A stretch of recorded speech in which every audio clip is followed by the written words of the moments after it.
किसी ने बिल्कुल सत्य कहा है कि इस धरती पर कोई ऐसा इंसान नहीं जिसके पास कोई समस्या ना हो, और इसी धरती पर कोई ऐसी समस्या नहीं जिसका कोई समाधान ना हो। हेलो दोस्तों, नमस्कार। मेरा नाम है विकास और इस वीडियो में ऐसा ही कुछ मोटिवेशनल कहानी जानने वाले हैं और सुनने वाले हैं।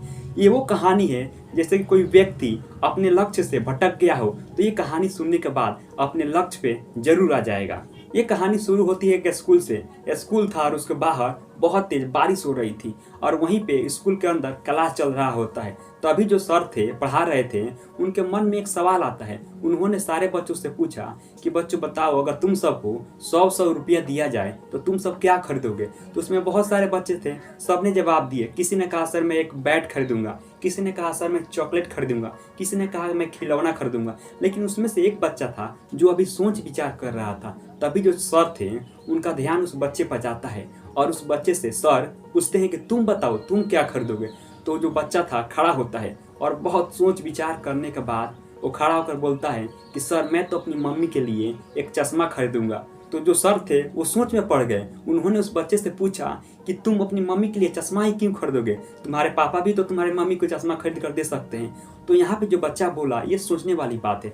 बच्चा बोलता है कि सर मेरे पिताजी नहीं हैं और मेरी माँ जो है वो औरों के घर कपड़े की सिलाई करती है और कपड़े की सिलाई करके मुझे पढ़ाती है, और मेरी माँ की आंख जो है उससे कम दिखाई देता है, जिससे कि उन्हें कपड़ा सिलने में बहुत दिक्कत होता है। कि आप जो 100 रुपया देंगे उससे मैं अपनी माँ के लिए चश्मा खरीदूंगा, जिससे कि वो अच्छी से सिलाई कर सके और मुझे अच्छी से पढ़ा सके, ताकि मैं पढ़ लिख कर बड़ा हो जाऊँ और बड़ा होकर मैं पैसे कमाऊँ, ताकि जितनी भी सारी मजबूरियाँ हैं, जितनी भी सारी परेशानियाँ हैं वो सब दूर हो जाए और मैं अपनी माँ को खुश रख सकूं। तो उस लड़के का जवाब सुनकर जो सर थे वो बहुत खुश हुए और वो सर 100 रुपया उस बच्चे को दे दिए और बोले ये लो पैसे और अपनी मम्मी के लिए जाओ तुम चश्मा खरीद लो। और सर ये भी बोले कि ये 100 रुपया समझो कि मैं तुम्हें उधार दे रहा हूँ, जब तुम बड़े हो जाना, जब कमाने लगना तो ये 100 रुपया मुझे ला कर दे देना। उसके बाद 20 साल बीत जाते हैं और 20 साल के बाद वहीं पे उसी जगह क्लास चल रहा होता है और बारिश हो रही होती है स्कूल के बाहर।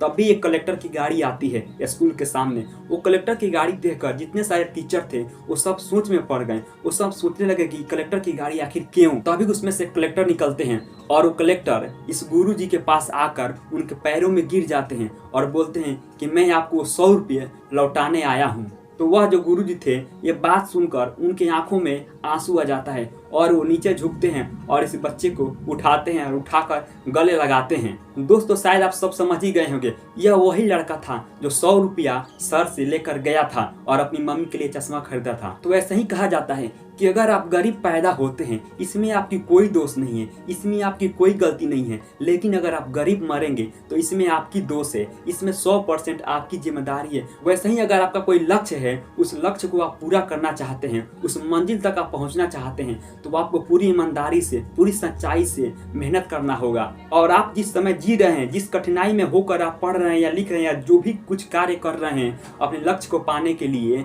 उसको याद रखकर अपने कार्य को करते जाना है, आपको सफलता जरूर मिलेगी। दोस्तों ये मोटिवेशनल कहानी आप सबको कैसे लगी? ऐसे ही हम मोटिवेशनल कहानी लेकर आते रहते हैं। आप लोग हमें सपोर्ट कीजिए और इस चैनल को सब्सक्राइब कीजिए। नमस्कार।